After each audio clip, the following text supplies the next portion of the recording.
وندخلكم مدخلا كريما আল্লাহ রাব্বুল আলামিন আমার নবী মুহাম্মদুর রাসূলুল্লাহকে বলতেছেন, হে নবী মুহাম্মদুর রাসূলুল্লাহ, আপনি বিশ্ববাসীকে জানিয়ে দিন, যারা আমি আল্লাহ আমার প্রতি ঈমান এনেছে, যারা আমি আল্লাহ আমাকে বিশ্বাস করেছে, যারা আমি আল্লাহ আমাকে মানতে চায়, আমাকে বিশ্বাস করে, আপনি নবী মুহাম্মদুর রাসূলুল্লাহ, আপনাকে নবী হিসেবে যারা মেনে নিয়েছে, তাদের কাছে আপনি ঘোষণা করে দিন, ওয়াজ করে দিন, বর্ণনা করে দিন, যদি তাজতানিবু, তারা বিরত থাকে, কাবাইর বড় গুনাহ থেকে যারা তারা যদি বাঁচতে পারে, তাজতানিবু কাবাইর বড় গুনাহ থেকে যদি বাঁচতে পারে, মা তানহাউনা আনহু নুকাফির আনকুম সাইয়্যাতিকুম, আমি ছোট ছোট গুনাহগুলো অটোমেটিক তাদের মাফ করে দিব।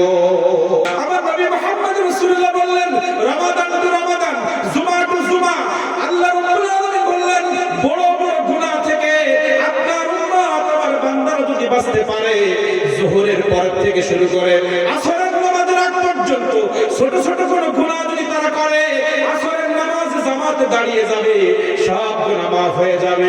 জুমার নামাজ আদায় করবে, এক জুমার পরে অন্য জুমার আগ পর্যন্ত যত ছোট ছোট গুনাহ হয়ে গেছে, এক জুমার পরের থেকে আরেক জুমা অ্যাটেন্ড করার সঙ্গে সঙ্গে ওই 100টার গুনাহগুলো আমি আল্লাহ মাফ করে দিব। রমাদান টু রমাদান, রমজানুল মুবারকের তারাবি সহ তারা যদি রোজা ধরে রাখতে পারে, এক রমজান থেকে আরেক রমজান পর্যন্ত, আমার বান্দা যারা পৃথিবীর জমিনে আছে, এই বড় বড় গুনাহগুলো থেকে তারা যদি বাঁচতে পারে, ছোট ছোট গুনাহগুলো, এক বছরের সমস্ত গুনাহ আমি আল্লাহ রাব্বুল আলামিন তাকে মাফ করে দিব। এই বড় গুনাহ কি? কাবাইর শব্দ ব্যবহার করেছেন, কাবীর মানে বড়। আল্লাহ কাবীর বলতে পারতেন, কাবাইর মানে বলেছেন বড় গুনাহ, একটা নয় অনেকগুলো। ইবলিস পৃথিবীর জমিনে আমি বলবো নামাজ পড়তে, ইবলিস বলবে যাওয়া যাবে না, আমি বলছি গানের অনুষ্ঠানে যাওয়া যাবে না, ইবলিস তোমাকে নিয়ে যাবে। আমি বলেছি হালাল পথে ব্যবসা করো, আহাল্লাল্লাহুল বাইআ ওয়া হারামার রিবা, আমি আল্লাহ বলছি হালাল ব্যবসা করো, সুদের ব্যবসা করো না। ইবলিস তোমাকে সুদ খাওয়ার জন্য পায়তারা করবে, আমি যে আদেশ করব ইবলিস তার উল্টোটা, ইবলিস তার উল্টোটা, এই উল্টোটা করাবে বলে আমি আগের থেকে সতর্ক করে দিলাম। কি কি কাজ পৃথিবীর জমিনে ইবলিস করবে, কি কি কাজ ইবলিস পৃথিবীতে প্রতিষ্ঠা করেছে, যে কাজগুলো আমার থেকে তোমাদেরকে দূরে সরিয়ে দেয়। ইবলিসের প্রতিষ্ঠা সুদ, ইবলিসের প্রতিষ্ঠা বেপরদা, ইবলিসের প্রতিষ্ঠা পিতামাতার সাথে দুর্ব্যবহার, ইবলিসের প্রতিষ্ঠা কন্যা সন্তানকে গজব মনে করা, ইবলিসের প্রতিষ্ঠা প্রতিবেশীর সাথে সম্পর্ক নষ্ট করা, ইবলিসের প্রতিষ্ঠা বউকে পিটাও, ইবলিসের প্রতিষ্ঠা স্বামীর সাথে দুর্ব্যবহার করো, ইবলিস কায়েম করেছে বউ শাশুড়ির সাথে ঝগড়া করো, ইবলিস স্টার জলসা, স্টার প্লাস সহ বিভিন্ন সিরিয়াল ইবলিস তৈরি করেছে। ইবলিসের প্রতিনিধি হিসাবে পৃথিবীর মধ্যে অনেক গায়ক গায়িকা, নায়ক নায়িকা, খেলোয়াড় তৈরি হয়েছে। এই ইবলিস পৃথিবীতে তোমাদের ঈমান ধ্বংস করার জন্য বিভিন্ন মোড থেকে, বিভিন্ন অ্যাঙ্গেল দিয়ে সমাজকে নষ্ট করার জন্য, তোমাদের ঈমানটাকে নষ্ট করার জন্য বিভিন্ন ভাব করেছে, জাল পতন করেছে, শাখা প্রশাখা তৈরি করেছে। আমি আল্লাহ, আমি তোমাদেরকে জান্নাত দেওয়ার জন্য সৃষ্টি করেছি। আমি আল্লাহ আমার জান্নাত নামক নিয়ামত যদি তোমরা পাইতে চাও, ইবলিসের খপ্পর থেকে তোমরা বাঁচো। ইবলিসের খপ্পরের প্রথম নাম্বার কি? আগে বলে নেই যে কবিরা গুনাহগুলো আমি এখন বলবো, এই কবিরা গুনাহ যদি রানিং কারোর মধ্যে থাকে, আগের থেকে বলে নেই, এই কবিরা গুনাহগুলো যদি রানিং কারোর মধ্যে পাওয়া যায়, আল্লাহ রাসূল ঘোষণা দিয়েছেন। ইবনে আব্বাস রাদিয়াল্লাহু তাআলা বর্ণনা করেছেন আমার নবীজি থেকে, ইবনে আব্বাস রাদিয়াল্লাহু তাআলা বলেছেন, কোন ব্যক্তি যদি 70টা কবিরা গুনাহ, যে কোন একটা কবিরা গুনাহ রানিং সে করতে থাকে, পৃথিবীর জমিনে তার 5টা ক্ষতি হবে, 5টা শাস্তি হবে, পরকালে তো জাহান্নাম ভোগ করতে হবে। সুদের জন্য একটা আযাব, ঘুষের জন্য আযাব আছে না নাই, জিনার জন্য আযাব আছে না নাই, পিতামাতার কষ্ট দিয়ে আযাব আছে না নাই, মহিলার বেতন নাই চললে আযাব আছে না নাই। আর কবিরা গুনাহ তাকে বলে, কবিরা গুনাহ সংজ্ঞাটা আজকে জেনে যান। যে গুনাহ সম্পর্কে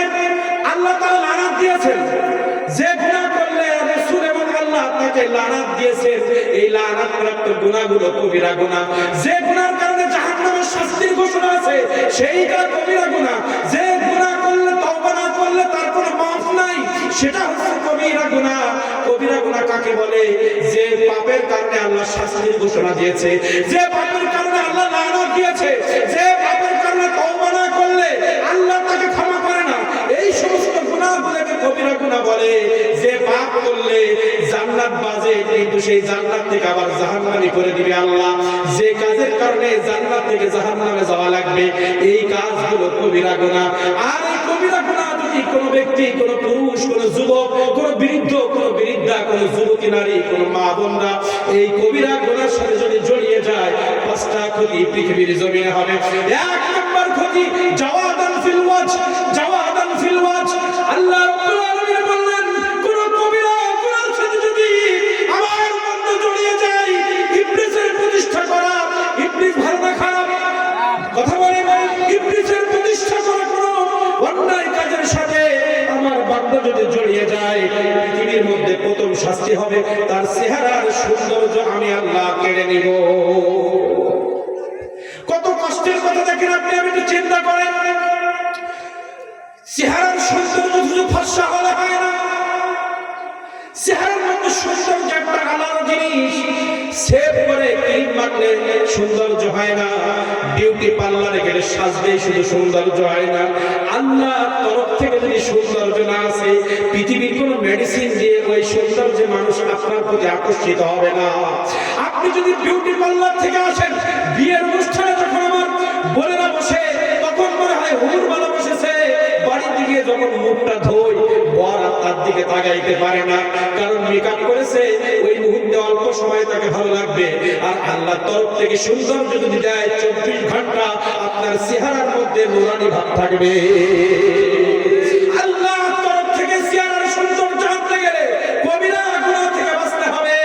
আল্লাহর পক্ষ থেকে যদি সৌন্দর্য আমার চেহারার মধ্যে না আসে, পৃথিবীর কোনো মেডিসিন, কোনো ডাক্তার, কোনো ঔষধ দ্বারা আপনার আমার চেহারার মধ্যে সৌন্দর্য আসবে না। কথা বোঝা যায়? সময় কম, এই প্রত্যেকটা কথা অনেক সুন্দর ব্যাখ্যা আছে, কিন্তু আমাদের সময় বেঁধে দিছে।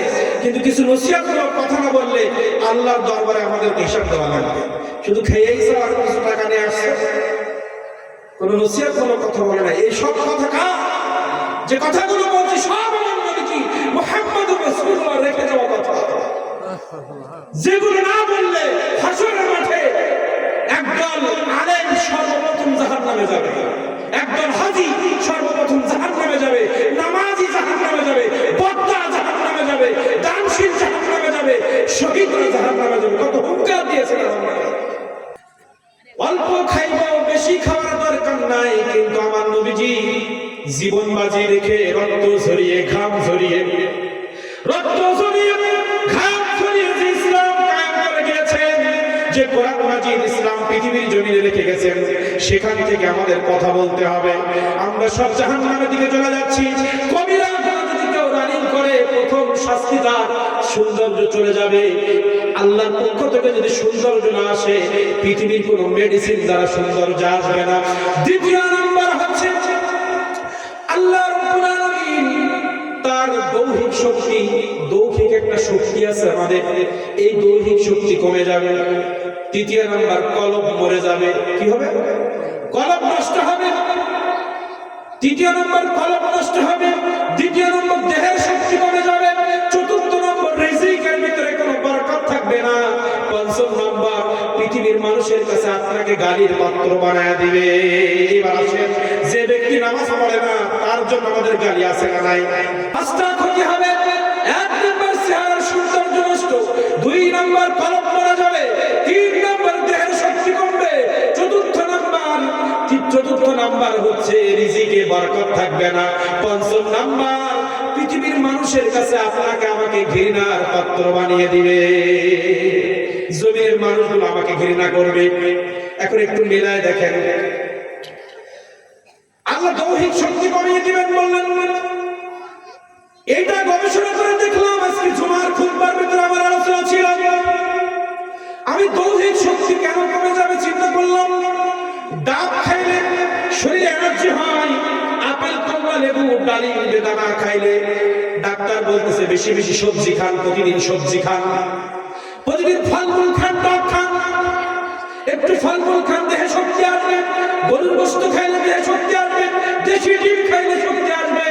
দেশি ডিম আমরা খাচ্ছি, দেশি মুরগি আমরা খাচ্ছি, আমরা আপেল লেবু কমলা খাচ্ছি, ডাবের পানি খাইতেছি। প্রতিদিন গ্রামের মানুষ টাটকা নদীর মাছ, সাগরের মাছ, পুকুরের মাছ খাইতেছে, টাটকা সবজি খাইতেছে। তারপরে দেহের মধ্যে কেন আমার এনার্জি নাই? আমি একটু চিন্তা করে দেখলাম, এনার্জি দেওয়ার মালিক কে? দেহের শক্তি দেওয়ার মালিক কে? আল্লাহর পক্ষ থেকে যদি শক্তি না আসে, আল্লাহর গোলামি যদি করেন, পান্তা ভাতের মধ্যে শক্তি আছে, আল্লাহ যদি আপনার আমার রিজিকের ভিতরে বরকত দেয়, তাহলে ডালিম বেদানা খাওয়া লাগবে না। শুধু ওই যে ডাল চেহারা দেখা যায় আমার দরবারে, এই আমার গুণাগার কাটি মাদ্রাসা রবিউল হুজুর থেকে শুরু করে ভাই প্রিন্সিপাল হুজুর থেকে শুরু করে যত আলেম ওলামা শুধু এখানে আছে, তাদের জীবনে আমরা শুনেছি সারা রাত গুড় আর মুড়ি খেয়ে তারা কাটিয়েছে। যে পানি খেয়েছে সেই পানিতে ঘনত্ব, তাদের কোনো ঘনত্ব ছিল না। এখন তো অনেক ভালো ভালো খাবার দেয়, এত ভালো খাবার করে একটা ছেলে হাফিজ রাখতে পারতেছে না, এত উন্নত মানের খাবার, একটা ভালো মুফাসসির তৈরি হচ্ছে না, এত উন্নত মানের খাবার, কোরআন মাজিদ সহিহ পড়তে পারে না। কিন্তু যে সমস্ত উস্তাদরা আমাদের দর দিচ্ছে, মিজানুর রহমান, আব্দুল মান্নান সাহেব, রবিউল ইসলাম সাহেব, নুর ইসলাম হুজুর সহ, আরিফুল্লাহ হুজুর সহ একটা মাদ্রাসার উদাহরণ দিলাম। আপনি পৃথিবী গবেষণা করে দেখেন, বিগত আলেম রাজা খাইছে তার দ্বিগুণ পরিমাণ খানা আমরা খাইতেছি। আমরা যখন হেফজ করছি, খাবার মান ভালো ছিল না। আমাদের আগের পুরাতন ভাইরা যারা ছিল, তারা শুধু ডালির পানি খেয়ে অর্জন করেছে, শুধু ডালির পানি খেয়ে সারা বিশ্বে এলেমের প্রচার করতেছে। এখন ভিআইপি খাবার খেয়ে এলেম হচ্ছে না কেন? আপনি মুড়ি খান আর গুড় খান, আল্লাহর পক্ষ থেকে যদি ওই গুড়ের মধ্যে নিয়ামত আল্লাহ দিয়ে দেয়, পান্তা ভাতের মাধ্যমে শরীরে শক্তি আসবে। আর আপনি মাংস খান, আপনি গরুর গোশত খান, দেশি ডিম খান, দেশি মুরগি খান, এই মুরগির মধ্যে যদি বরকত না থাকে, আল্লাহ রাব্বুল আলামিন ওই মুরগির মাধ্যমে শরীরের শক্তি দিবে না। একটু গবেষণা করে দেখেন, আমরা প্রতিদিন সপ্তাহে 2-3 দিন পোল্ট্রি খাই, গরুর গোশত খাই, ডিম খাই, কিন্তু ঘুম ঘুম ভাব, কাজে এনার্জি নাই, সকালে গেলে দুপুরের মধ্যে কষ্ট হয়। আর যে সমস্ত সাহাবায়ে কেরাম, অনেক সাহাবায়ে কেরামদের ইতিহাস আছে, তারা ক্ষুধার্ত 2 দিন 3 দিন ধরে কিছু খায় নাই, শুধুমাত্র আমার নবীজির চেহারা দিকে তাকানোর সাথে সাথে পেট ভরে গেছে। তাহলে নবীজির চেহারার মধ্যে কি খাদ্য আছে? তারা 3 দিন খায় নাই, কিন্তু তাদের জজ্বা ছিল। একজন ওমরের মতো সাহাবী, ওমর রাদিয়াল্লাহু তাআলা আনহুর মতো সাহাবী মক্কার জমিনে দাঁড়িয়ে বলতেছে, আল্লাহ রাব্বুল আলামিন উপরে আমি যে কলেমা গ্রহণ করেছি, আমি নবী মুহাম্মদুর রাসূলুল্লাহর উপরে ঈমান এনেছি, আমি কলেমার স্লোগান দিব, নবীর স্লোগান দিব, ইসলামের স্লোগান দিব। কোন বাপের বেটা আছে আমার সামনে এসে কথা সৃষ্টি কর?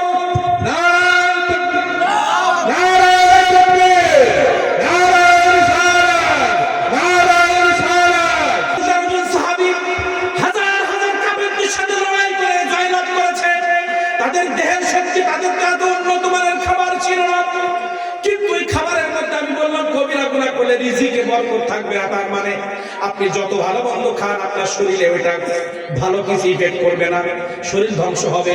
কিন্তু সাহাবায়ে কেরাম খায় নাই, পান্তা ভাত খাইছে, কোনো ভালো মানের খাবার ছিল না, কিন্তু তারা হালাল ভাবে খাওয়ার কারণে ওই খাবারের মধ্যে বরকত দিয়েছেন কে?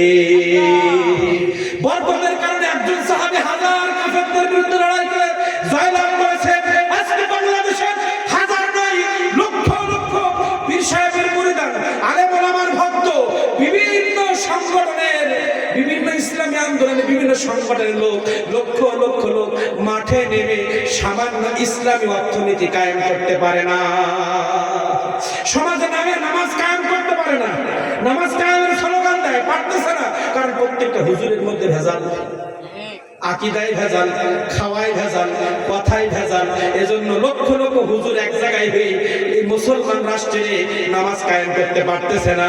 আর যখন হাজার হাজার লক্ষ লক্ষ কাফের, লক্ষ লক্ষ কাফের দেশ ছিল মক্কা মদিনা, যেখানে হাজার লক্ষ কোটি কাফের বেঈমানদের বিরুদ্ধে 10 জন 20 জন 100 জন সাহাবায়ে কেরাম তারা যাদের ইসলাম কায়েম করেছে, দ্বীন কায়েম করেছে, নামাজ প্রতিষ্ঠা করেছে, কেউ তাদের বাধা দিতে পারে নাই।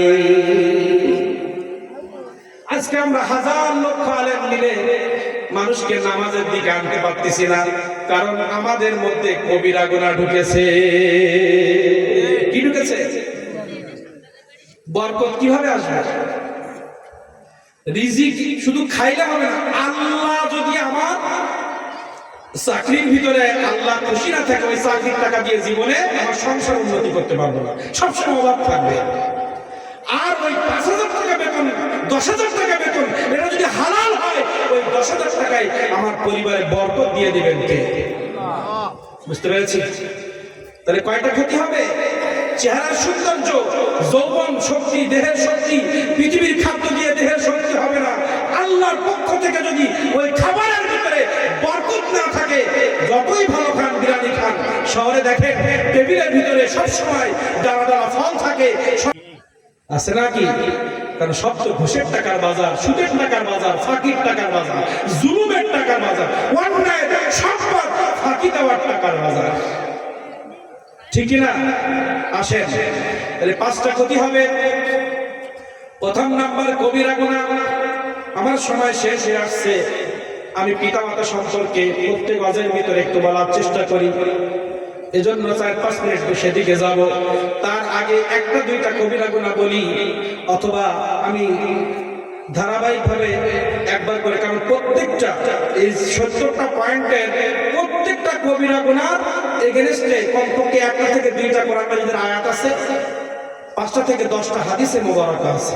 কিন্তু এখন তো বলার সময়, তাফসীর মাহফিল ২-৩ ঘন্টা সময় থাকলে প্রত্যেকটা পয়েন্টের এগেইনস্টে আমি আয়াত বলে, হাদিস বলে বোঝানোর চেষ্টা করতে পারতাম।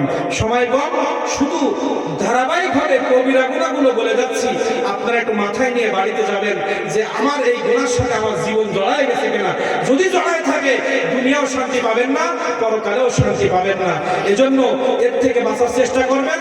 কবিরাজ লাগবে না, বিরানি কলোয়া লাগবে না, শুধু সকালে পান্তা, দুপুরে গরম ভাত, রাতে গরম ভাত, গরম ভাতের সাথে একটু আলু ভাতটা হলেই আমার শরীরে শক্তি আসবে। এগুলো থেকে যদি বাঁচতে পারি, চেহারার সৌন্দর্যের জন্য বিউটি পার্লারে যাওয়া লাগবে না, চেহারার জন্য ক্রিম ব্যবহার করা লাগবে না, চেহারার জন্য ভিটামিন খাওয়া লাগবে না, চেহারার জন্য ফলমূল খাওয়া লাগবে না। চেহারার সৌন্দর্য দিবেন কে?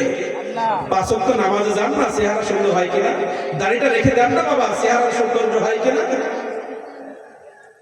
আল্লাহ রাব্বুল আলামিনের ঘোষণা, প্রথম নাম্বার, আল্লাহর সাথে শিরক যদি করেন, তাহলে আপনার এই ৫টা ক্ষতি হবে। পৃথিবীর ঈমান আছে, তারপরে আপনি শিরকের কাজে, শিরকের ব্যাখ্যা অনেক। তাহলে শিরক করলেন, ৫টা ক্ষতি হবে। মানুষকে হত্যা করা, যদি কোনো হত্যা অন্যায়ভাবে কোনো মানুষকে আপনি টাকার বিনিময়ে হত্যা করেন, স্বার্থের বিনিময়ে।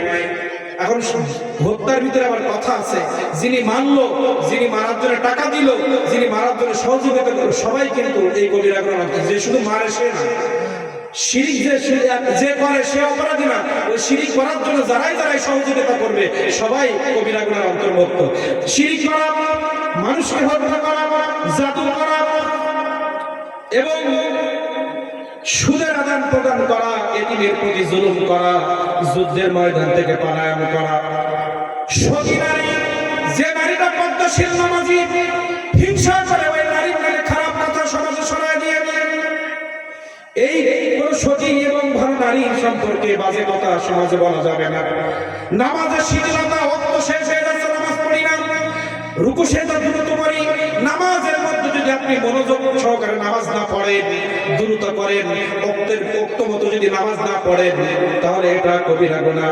যাকাত আদায় না করা কবিরা গুনাহ।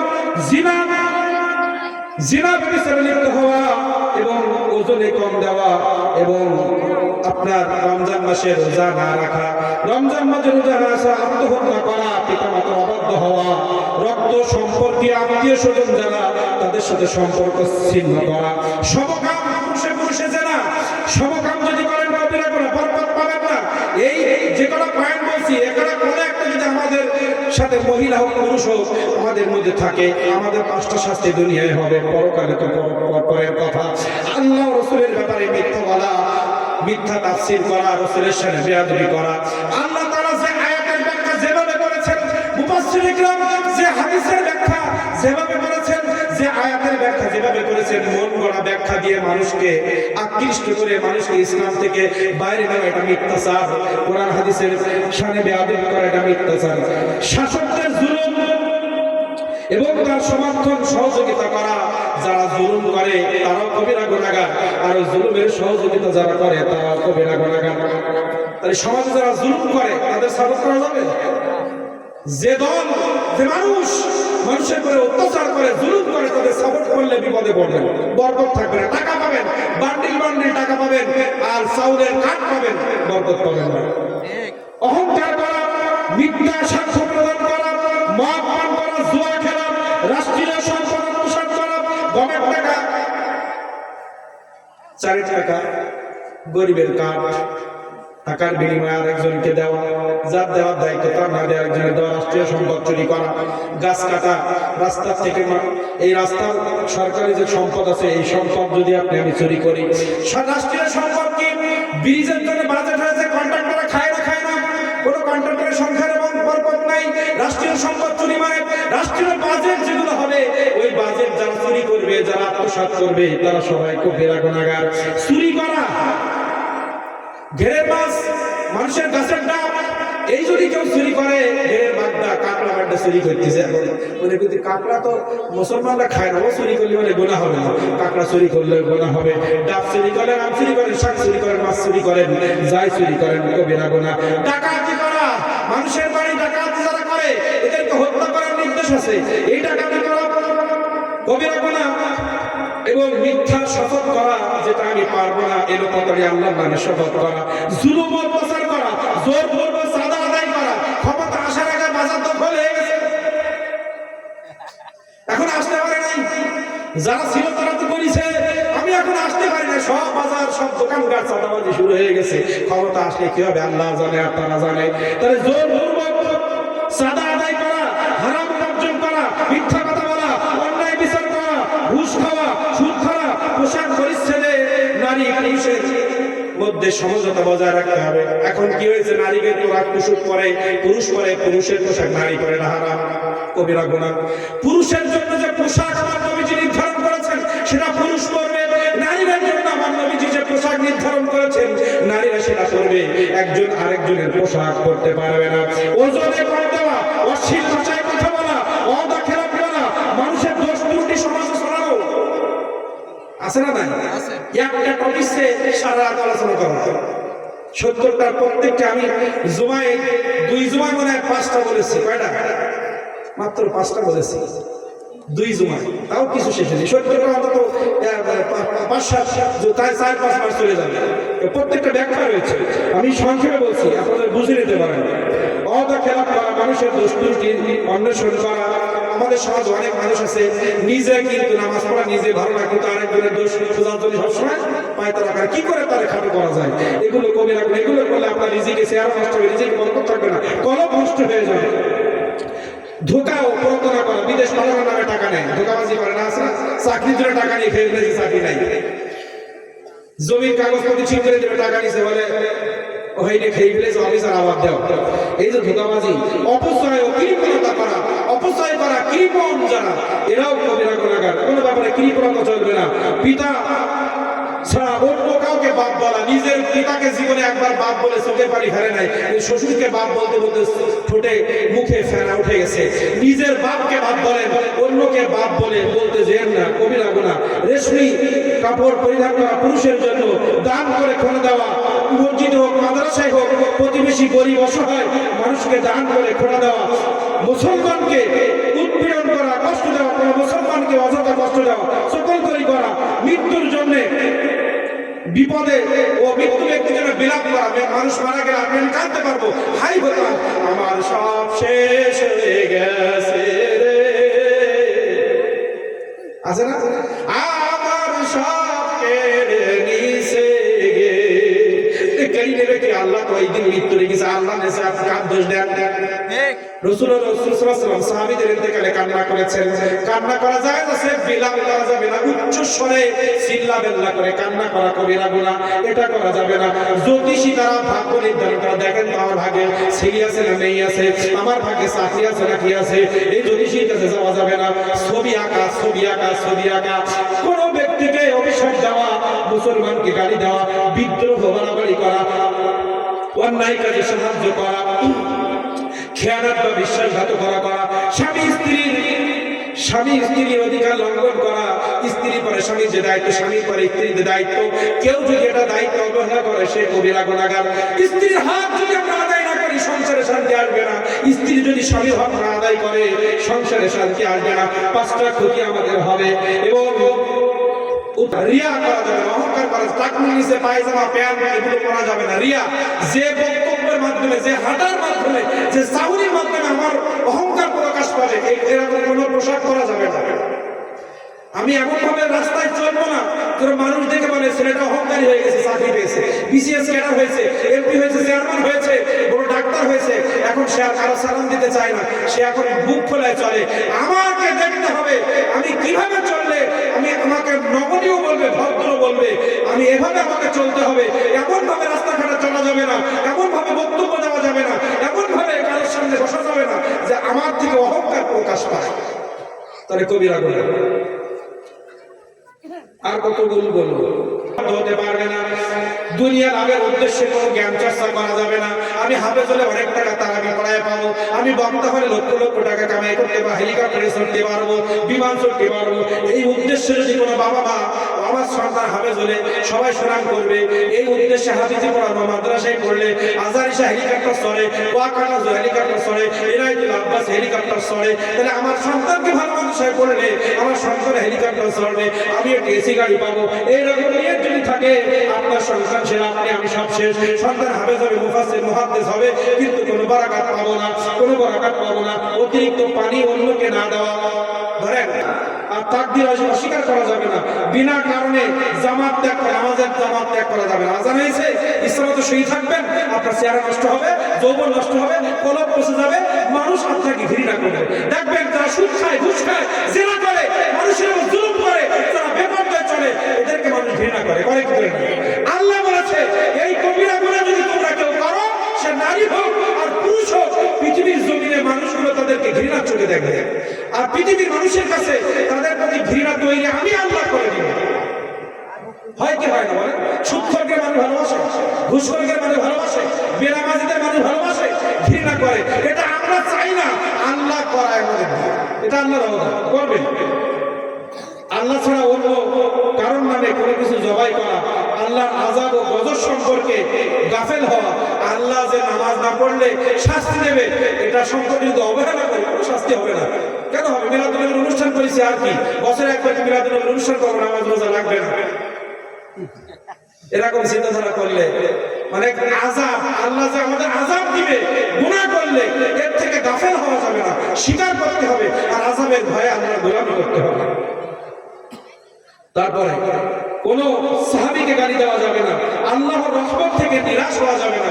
আমি পাহাড় পরিমাণ পাপ করেছি, সারা জীবন সুদ খেয়েছি, আল্লাহকে আমার মাফ করবে, অবশ্যই করবে।